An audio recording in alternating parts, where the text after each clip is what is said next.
दरम्यान जपान दौऱ्यावरून परतल्यावरती मंत्री उदय सामंत छत्रपती संभाजीनगरला जाणार आहेत। पुरामुळे संभाजीनगरमध्ये औद्योगिक वसाहतींचं मोठं नुकसान झालंय।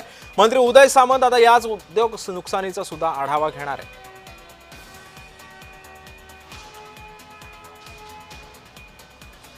उदय सामंत आता जपान दौऱ्यावरून आल्यानंतर आता ते या नुकसानाचा आढावा घेणार आहेत। पुरानं बाधित झालेले जे एमआयडीसीज आहेत किंवा एमआयडीसीतलं पाणी गावांमध्ये जाऊन गावं जी बाधित झालेली आहेत, शेतं बाधित झालेली आहेत, त्या काही रस्त्यांना मंजुरी देण्याचा आज मी निर्णय घेतला। तसे मिनिट्स देखील तयार केलेले आहेत। त्याची सविस्तर माहिती मी उद्या देणारच आहे। परंतु एक निश्चित आहे की या बैठकीचा फायदा छत्रपती संभाजीनगर मधल्या एमआयडीसीवर अवलंबून असलेल्या सगळ्या उद्योजकांना होईल। आमच्याकडनं एमआयडीसी कडनं पाणी जाऊन जी काही शेतं बाधित झालेली आहेत किंवा लोकांना त्रास झालेला आहे, गावांना त्रास दिलेला आहे, त्याचा देखील कायमस्वरूपी प्रतिबंध करण्याचा निर्णय आजच्या बैठकीमध्ये राज्याचा उद्योग मंत्री म्हणून मी घेतलेला आहे।